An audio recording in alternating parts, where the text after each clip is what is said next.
know that we need to do tummy time with our little ones, but there is always some little being who absolutely hates it, or they might have a really sensitive reflux, and you think, gosh, I've just spent 45 minutes feeding this baby. If I put them down on the floor and they're going to lose all their meal, and you've got to start again, it's not very tempting for you either. So there's a whole variety of reasons that babies don't like being on their tummy. Sometimes it's that they just don't like the pressure. As I said, sometimes it can be to do with their digestive system. Sometimes they might have a really strong startle response still, and they're finding that being on their tummy in that position is really triggering that. Sometimes it's just that it's really hard work for them to do and they just don't want to do it. So fear not, there's lots of ways around it. Tummy time is all about building our anti-gravity muscles to protect their neck. And the protecting their neck is to really protect their airway so that they can have an effective cough and sneeze. They can hold their head up to keep that airway clear. So while the very best thing for motor development for your baby is uninterrupted play on the floor, tummy time doesn't have to be only on their tummy. Tummy time might look like sitting on your lap and supporting their arms and having them leaning forwards and looking up and seeing all the world around them. They're still working on those beautiful anti-gravity muscles. There's no pressure on their tummy. They're not having to lie all the way flat on the floor. They can have a little bit more support and ease with it. So you might try leaning them in and then bringing them back out. And this is something nice with just a little bit of chin support. You could start as early as 12 weeks, okay? You could start it even earlier if you feel comfortable, but just giving them that little bit more chin support the younger that they are.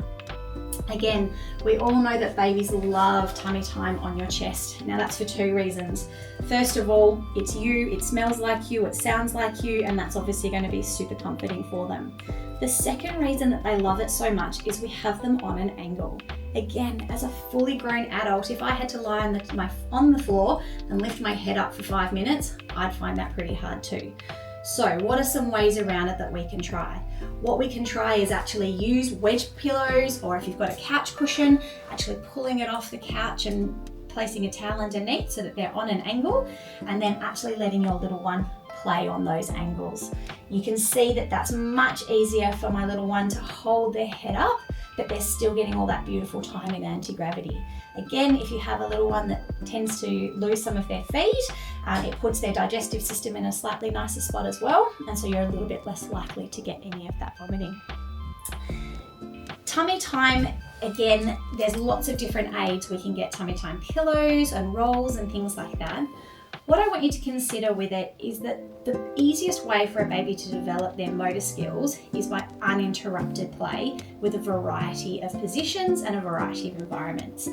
If we have our little one with a rolled up towel underneath them, it might actually find that it's not helping them with that movement. So yes, okay, they're there, but they're not really working out what to do with their arms in that time.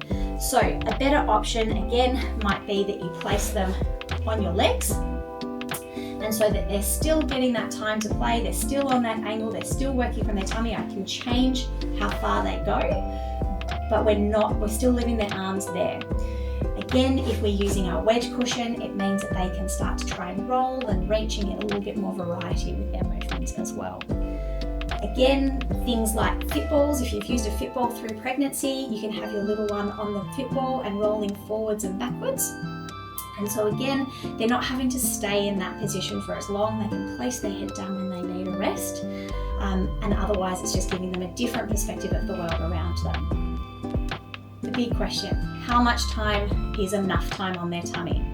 At the end of the day, it's as much as you can get done that keeps both of you sane. The more often you can do these little exercises and give them an opportunity to build their muscles, the faster they're going to be able to put the skill together. But there is no right amount of how much tummy time you're meant to do. In an ideal world, we're trying to do some sort of anti-gravity exercise every wake window, but as parents of little newborns will know, those aren't very long windows. So by the time you're fed and changed, there's often not a lot of time to be doing extra exercises. So that's where you might use a little bit of your tummy, your cuddle time, okay, so they're with you and you're getting that contact skin time. It might be that you do it after you've changed a nappy and they're there, or you practice. If you refer to some of our other videos around rolling, you can use that to help to build their muscles. There's lots of other ways that if your little one doesn't like tummy time, we can still build their muscles.